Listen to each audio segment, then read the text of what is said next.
of summer are back at work. The 2019 spring training season is underway in Arizona for both the Giants and the A's.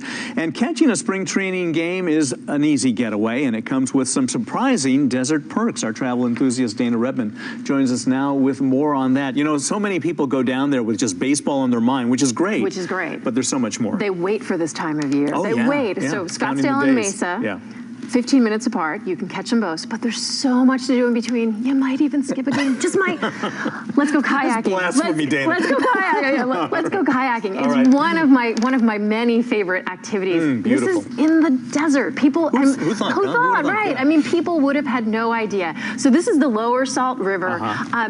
Arizona Outback Adventures guides essentially half-day trips. If you're lucky, you have company waiting for you. Wild Mustangs that just kind of hang out along unheard of nowadays. In the middle of the desert too. The scenery, even let's just say the Wild Mustangs aren't visiting the day you're around. The scenery is just incredible. The Lower Salt River is really a very calm place. So if you're not an experienced kayaker, this isn't a trip you need to be worried about. The guide that I had last time I was out there, he said he has had folks fall asleep, and when they do, he just ties them up to make sure that they keep floating along with him. They stay on the straight and narrow, They stay with him. So this is something anybody can do. Sure. Is the moral to the story. But that said, if you're an experienced kayaker, this is the type of scenery that never. They have no fear of humans. They have no fear of humans. They're just like, oh, yeah, out to visit. Okay, have a good day. But you want to stop, and you can't because the river is going to push you along. But it's just, and you're going to see eagles, you're going to see cormorants, all sorts of wildlife. Roughly how long is the float trip? You know, it depends on the speed of your group, but a few hours. Give yourself a few hours. Good. There's a little bit of time involved to get out there, so you know you're going to leave earlier in the morning to get an afternoon game. Gotcha. Yeah. Okay. And you might get a little wet, but that's okay too. Let's go up into the air. How about hot air balloon riding? This is one of those kind of bucket list activities for a lot of people. The Phoenix, Scottsdale area is a great place to do it.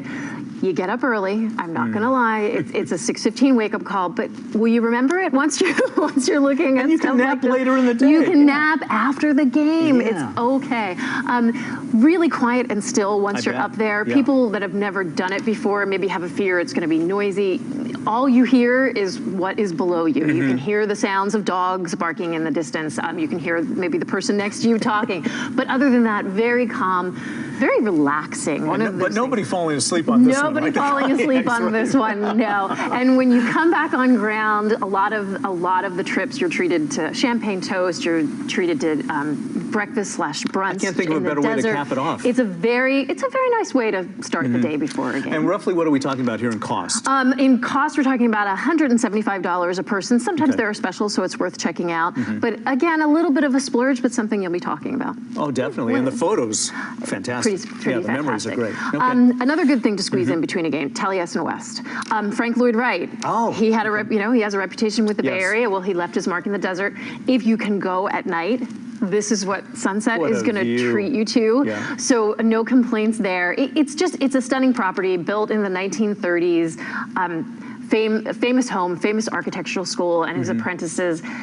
He wanted it to blend in, so he's kind of scavenged stuff from the desert. So you learn about the technique in building the house and the architecture school and how it still functions today. And again, just a few hours. You can kind of go in and out, so depending on what time the game is. Great if you can go at night. They typically run night tours on Fridays. You get great sunsets. You get to see the fire-breathing dragon, which is one of my favorites. But something to think about. Yeah, absolutely. Okay. Let's go for a hike. Okay, let's do it. Okay, this area is known for fabulous trails. Camelback Mountain might be the most the most recognizable name. But this is Ussery Mountain Regional Park. Tons of trails to choose from, and what I like about this location is you can do a harder trail. What a view! Yeah, this is the Wind Cave Trail. 2 to 3 hours, moderate to difficult hike.